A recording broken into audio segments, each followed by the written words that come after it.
Yo, what up y'all? My name is Tim. Welcome to my complete guide to Limgrave, Western Limgrave. If you enjoy the video or learn anything new, please leave a like and subscribe to join the Room Temp gaming family. It helps out tremendously and is so much appreciated. So let's get into it. Alright guys, now that we're done with the character select screen, I would just like to touch on a few things real quick for this video.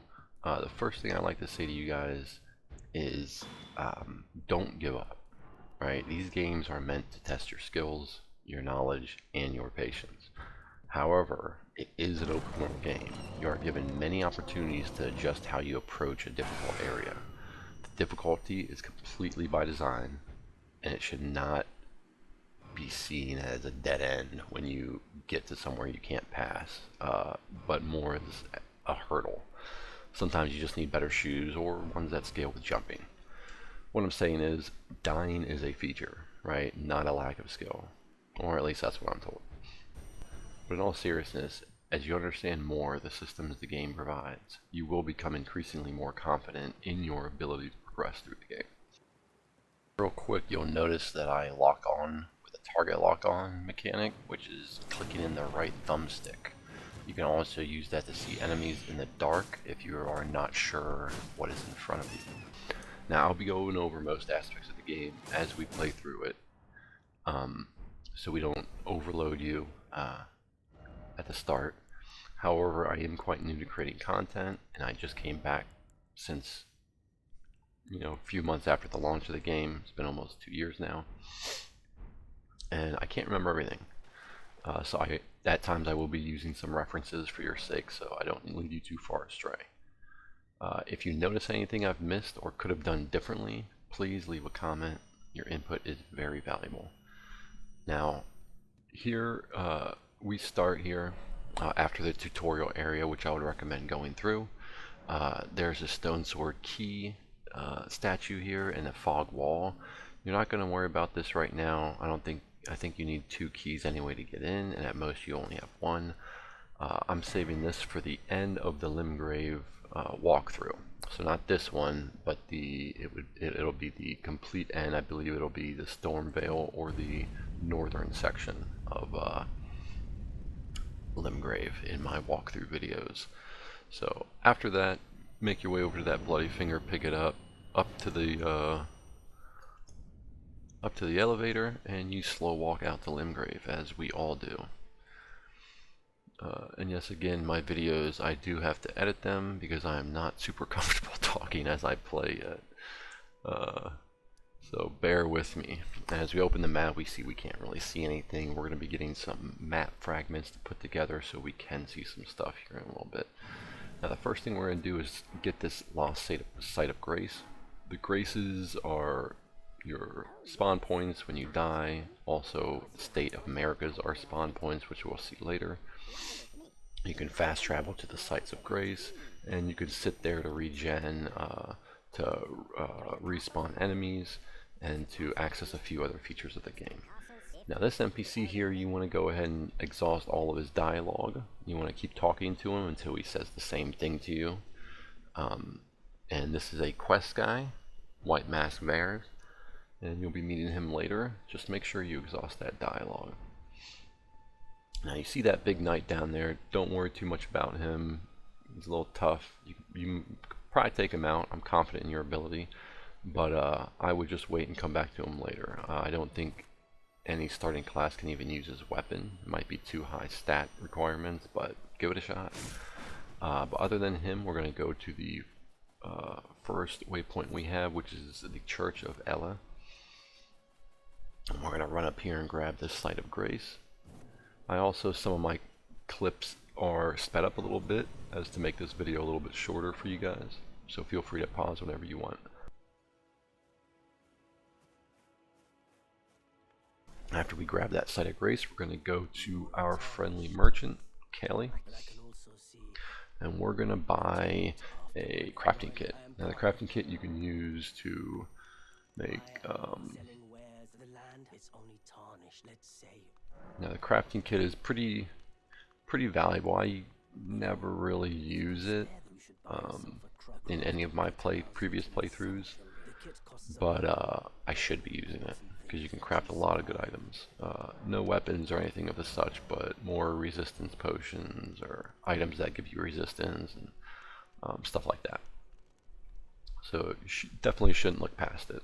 So go ahead and purchase that, and anything else you see in there, purchase it. If you feel the need to get some and you have the currency right now, or you can come back later, grab it up.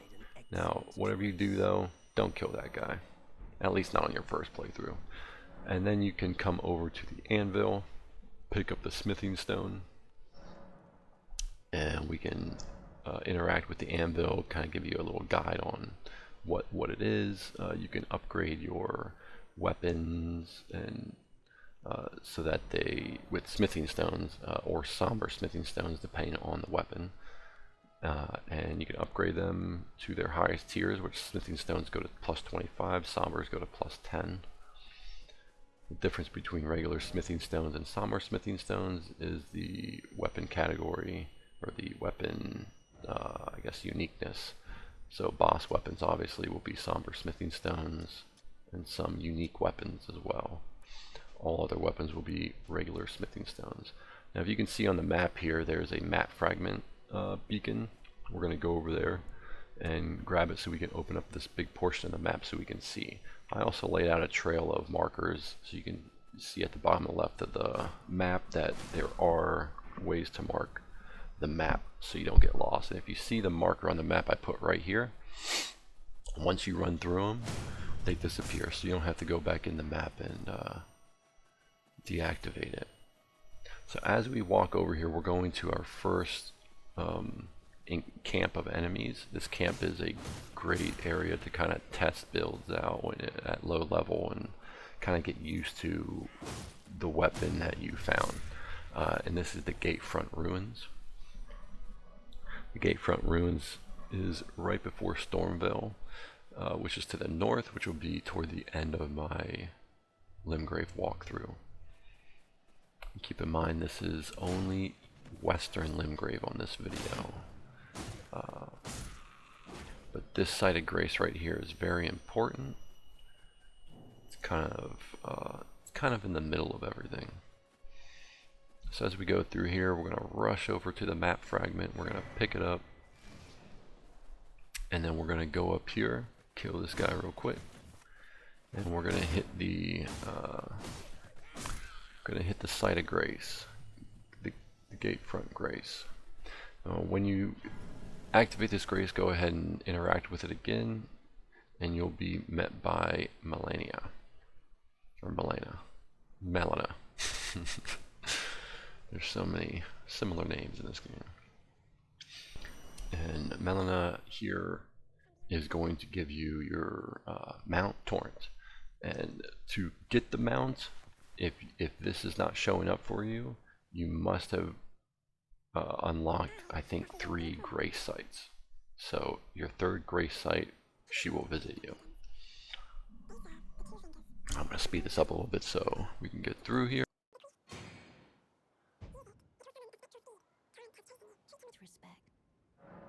Alright, so let's check out what we got on the grace now. We see that we have our a little asterisk next to our flask that we can upgrade it. Now we'll have 5 total uses for our flasks. And allocated, I have 4 into the health flask and 1 into my FP flask, which, if you look at the top left of your screen, your health, FP, and your endurance are up there. Now I'll do a level real quick if I'm able to. If not, that's fine. You can check your spell slots. This is where you'll put spells in when you get them, or incantations. And you can check your chest if you want to put some stuff in your chest and don't have a overbearingly full inventory. So let's grab Torrent.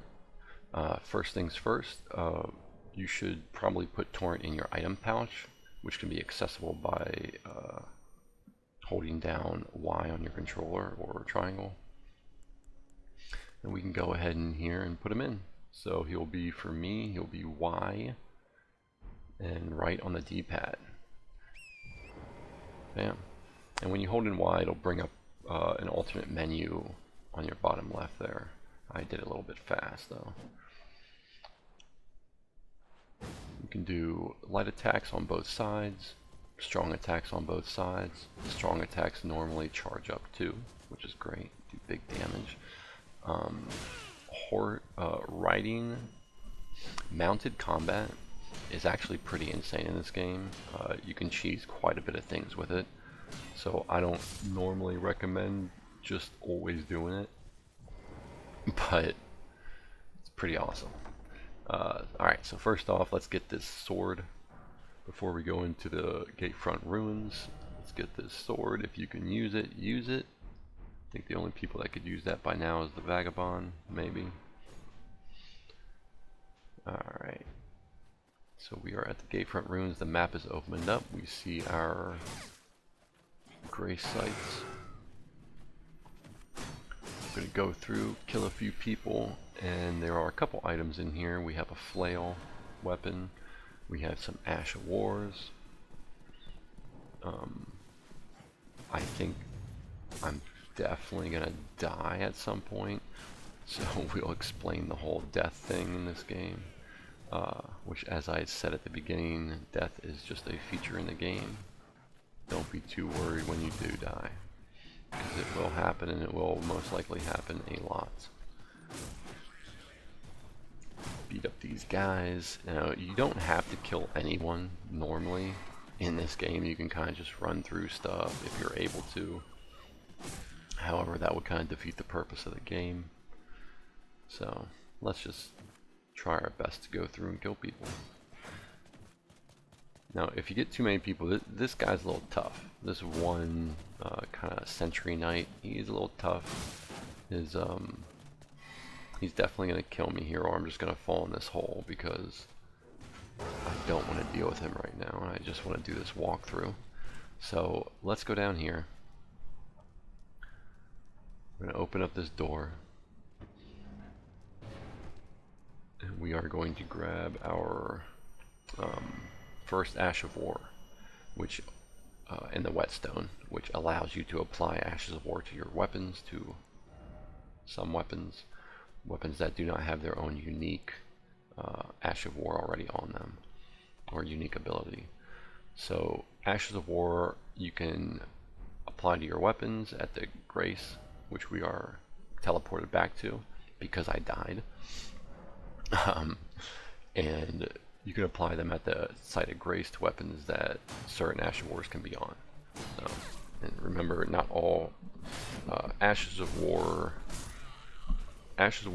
basically give your weapon an L2 ability. That's what they are. They're special abilities, and certain weapons can use certain Ashes of War. So if you notice that you can't use one that you just got on the weapon that you want to use it on, that's probably why. So we're going to head over here to this other chariot, kill these guys, and this chariot does have the second weapon here, which is a flail. I believe it causes bleeding damage. It's one of the first weapons you can pick up around here that causes a status effect, which is cool. Bleed is a big deal. Most likely going to be running a bleed weapon here soon. Once we get a little bit further into the walkthroughs, probably in the central Limgrave walkthrough, is when I pick up my first bleed weapon. And we got some armor. Great. So put the armor on. If you got armor, put it on. Just make sure your equip load is not a high equip load or a heavy equip load. And then we're going to run down here south to grab this, the Agiol Lake Site of Grace. We're going to be using that Site of Grace quite a lot. And if you see on the map, we're going to be going over here for our first two dungeons. And these two dungeons are pretty quick and straightforward. They'll give you a good understanding of what dungeon combat would be like, and how you'll go about getting through them.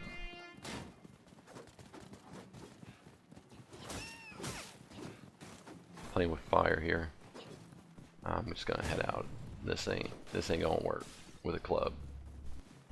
Alright, and real quick, we're gonna look at these Stake of Americas. I mentioned this before, but when you die, you'll have an option to either revive at a Stake of America or at your last Site of Grace visited. The Stake of Americas are normally near large groups of enemies or right before a boss. So Stake of markers are very beneficial if you don't want to run somewhere very far away.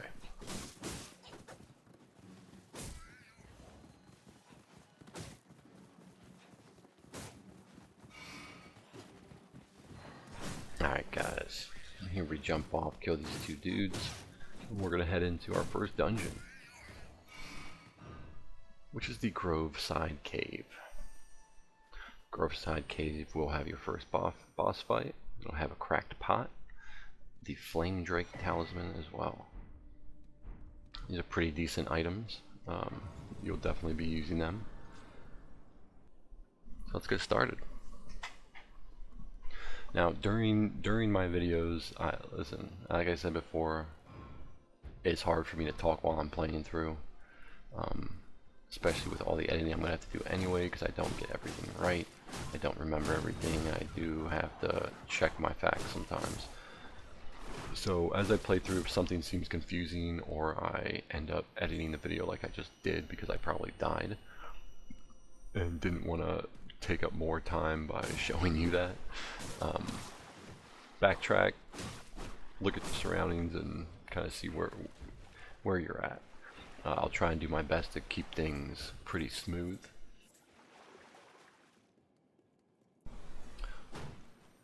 Alright, so after we kill all those wolves, we're going to go down here and we have our first boss fog wall. They're always going to be yellow. And this is the Beastmen of Farum Azula. You'll see these guys later. It's kind of wild that they put this guy in here so early as to where they actually are from in this game. This guy is a little difficult, especially for your first fight if this is your first one, or if you're playing as a Wretch like me. The best strategy I could come up with this guy was to wait for him to do his wild strikes like animation, a jump R2 attack, and maybe one more if I had the time. But that's about all I could afford. Now I could be dodging every swing of his, but I ain't him. I ain't got that kind of dog in me. Not right now. I am coming back to the game from almost a 2-year break, so getting back into it. I'm super excited about the DLC. Can't wait. Hopefully these guides help people get to the point that they want to be at. Another thing I wanted to mention real quick was the purpose for me coming back and for really doing this playthrough or walkthrough is that I really want to get 1 or 2 characters to level 150 or 200 and just keep them there.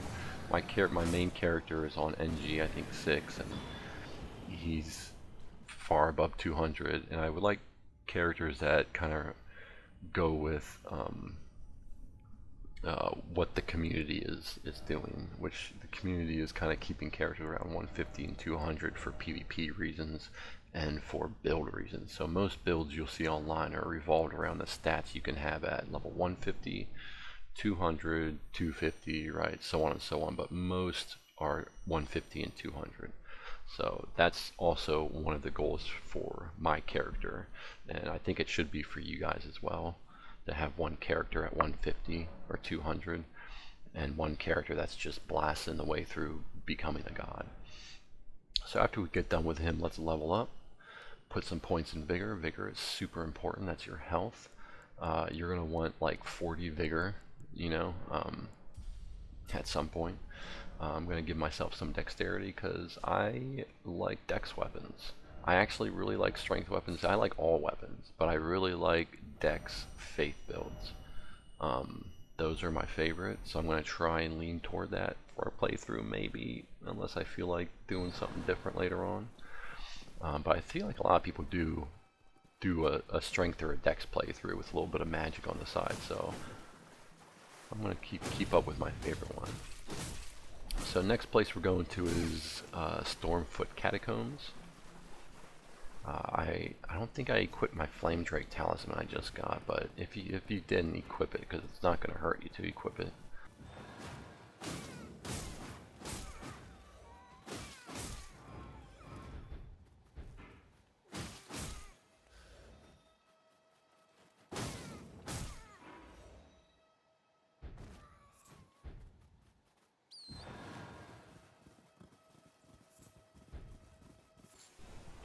guys, so here we are at the entrance to the Stormfoot Catacombs. We see on the map where we are in relation to where we were. We're going to go ahead and open the door, go down to the site of grace, and activate it.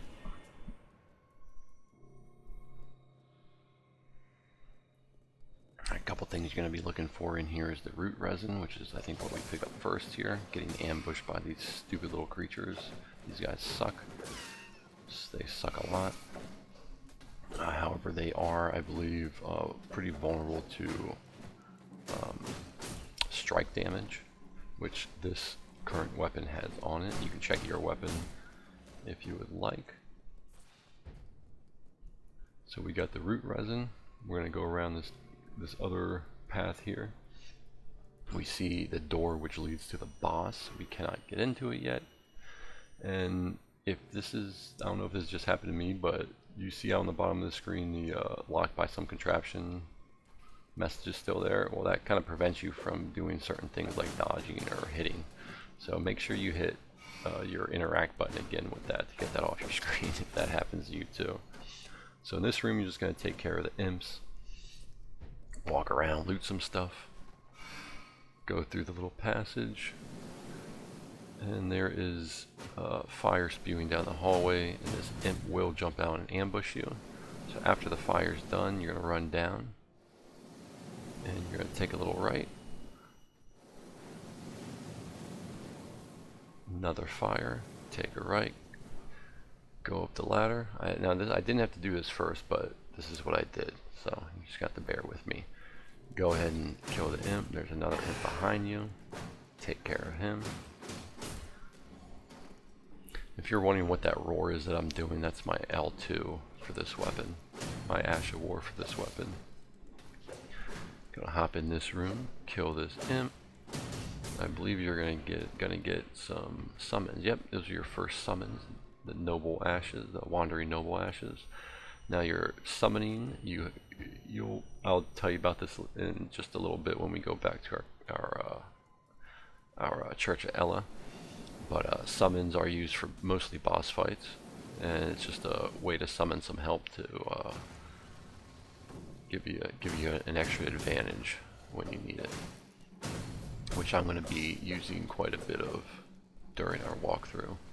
Now these imps can be pretty overwhelming. If you time it right, you can blast them with the flame thing. By the way, hitting those pillars does close it. But those imps can be a little overwhelming at times. So we're going to go back here, wait for the flame to go by, go grab our hello emote, which is an awesome emote. I think I use it at the beginning of my videos. It's a great one. And we're going to sit here and figure out where I need to go. So I forgot to pull the lever to open the boss door, so we're going to go back up here. There's a little ledge to the right here where you jump down, kill the imp, and pull the lever, and then you can teleport back to the grace if you want, but I think I'm just gonna run back, and then you can go fight the boss. And the boss here is a little tricky. I would definitely recommend, before doing this boss fight, go back to the Church of Elleh, teleport there, talk to Ranni, who, if you are there at nighttime, will be sitting on the wall next to the site of grace at the Church of Elleh. Exhaust all of her dialogue multiple times. She'll give you multiple items, one of which will let you call your summons. You need it to call your summons, and I normally put my summons as you see where my flasks are, so it's easy access. That will help you a lot with this fight, being able to use the summons and the summons that she gives you, which are wolf spirits. There's 3 of them. So if you have your summons, definitely use them right when you enter. I do not, because I forgot that that's how you actually started to get the summons, and I'm pretty sure I died to this guy twice already. This guy's fucking just bugging out because I didn't have my summons, and I was like, why can't I use them? Do I not have the FP or what? But I do, and I'm just stupid. So definitely try and get them. This guy's a little difficult. The watchdogs have very odd movements. It's hard to tell when they're going to hit and when their hits are going to land. And they do have quite a bit of attacks to their disposal. So my recommendation is when just learn their attacks. Well, with most boss fights you're going to have to learn their attacks, but figure out the attacks that let you get in close and do damage. Now if you're a spellcaster, you don't need to get in and do damage, but you're going to have to figure out how to keep them away from you. Now what you saw right there was a critical attack. When you break the poise of an enemy, they will basically go limp, and you can take advantage of that by going up in front of them or behind them and doing a critical attack on them. These are very beneficial to some builds and even more so to some weapons. So as I mentioned before, when you go back to the Church of Elleh, you can talk to Ranni, which is one of our quest NPCs for the game, as well as White Mask Varre at the beginning, and she'll give you the Spirit Calling Bell and the Wolf Ashes, which the Wolf Ashes are awesome at the beginning. So now I'm going to go over here and buy a torch from Kale, because a couple places we're going to be going here shortly in this, well, throughout the whole game, are going to be really dark. So I want a torch to light my way. Now you could go further into another section of the game and buy a lantern, which you don't equip as a weapon, but you use it as you use in the item pouch where we have Torrent, and it just stays on as light. So after we sit back down here, we can go through our Ash of War menu, see what we got, talk to Melina again.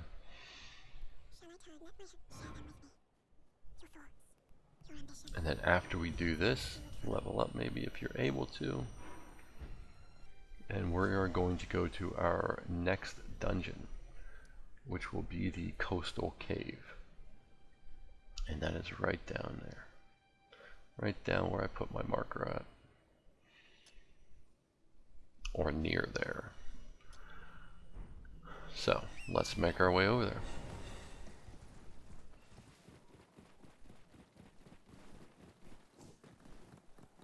Now these ruins that are strewn across the land always have fragments on them, so I'd recommend just running over there and picking them up, just crafting materials as well as all the herbs that you pick up. If it's in your way, pick it up. There's a big giant here. I wouldn't worry about him right now. I'm not even sure if he drops anything for sure, or any guaranteed drops. We're going to quickly come down here and... oh, okay, I forgot that he could snipe people like that. We're going to come down here. The Coastal Cave is right in that crack, and then we come down here to this underpass where we find another merchant. If there's anything you want to buy here, go ahead and pick it up if you're able to. If not, don't worry too much about it. I think there's a buckler shield on the bottom left there, which is nice to have. I'm not sure when the next time you'll be able to get one is, but they are good for parrying if you want to parry, if you don't already have one.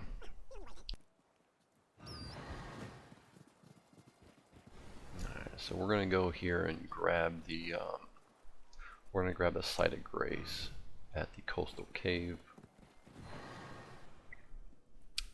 Once we grab the Site of Grace, we're going to head up north on this on the beach here, and there's going to be an invisible rolling beetle, and these rolling beetles usually drop something for you. The invisible ones always, I believe, drop something great. The other ones can I think heal you, refill your flasks, and give you certain items, which are always usually worth it. Always usually. Alright, so we make our way up here. At the kind of at the end of the coast up here, there are octopus ovary, nice. Alright, so killing this took me a little longer than I'm willing to admit, but if you see these tracks here, just get in front of them, stand there, and just keep swinging until this motherfucker comes by, and you'll eventually hit him. So I had to edit that out. It just took way too long. I think I was sitting there for like 10 minutes trying to hit this dude. So now we can travel back to the coastal cave, and we can finish up our playthrough here of the Western Limgrave. Now I'm going to equip my torch in my left hand because I don't have my lantern yet. Give me some light. It is pretty dark in here.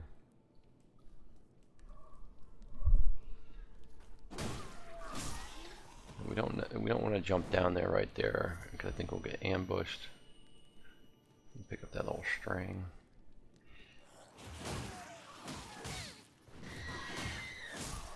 These guys aren't too terrible. They just have a pack mentality, and they will split up, and one will be in front of you, one will be behind you. They're definitely not stupid. So just be a little careful with these guys. They're pretty quick, and they do have shields. They drop a lot of string.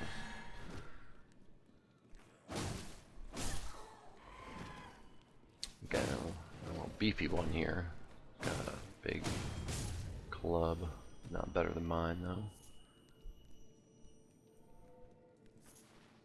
More octopus ovaries. Alright. Alright, so here we have a boss fight.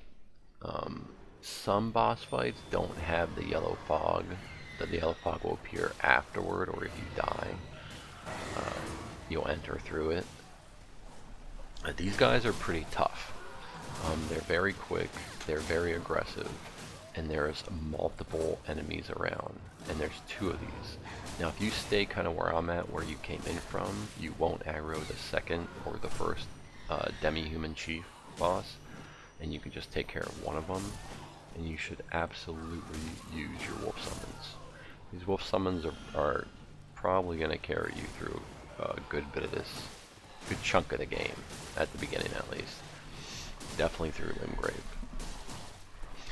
So as we kill the first boss, these wolves are just going ham on him, doing all the work. And I come up and get the killing blow. We're going to go back and kill the other one. And after we kill this one, or after we defeat both of them, be sure not to take the return to entrance marker that appears in dungeons when you're done fighting the boss, because we have one more place to go at the end of this dungeon.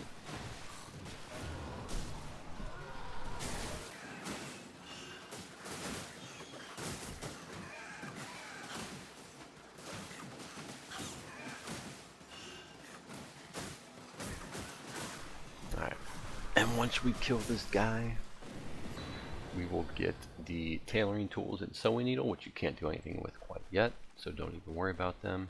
Remember, do not touch that little beacon to exit. We're going to go through here, and we're going to come out on an island, and we are going to get our Church of Dragon Communion Grace.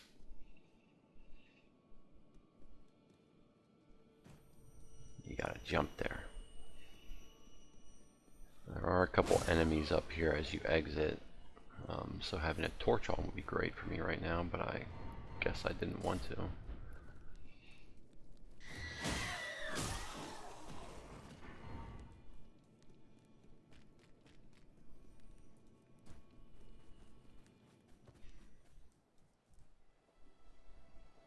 As we come out, we can see where we were and where we are now. So we're going to go up here, get the Site of Grace.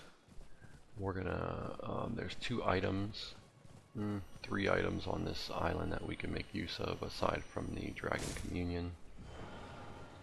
And if we go inside here, we will see a big dragon. He will not attack you, so don't worry. I did worry the first time I came here.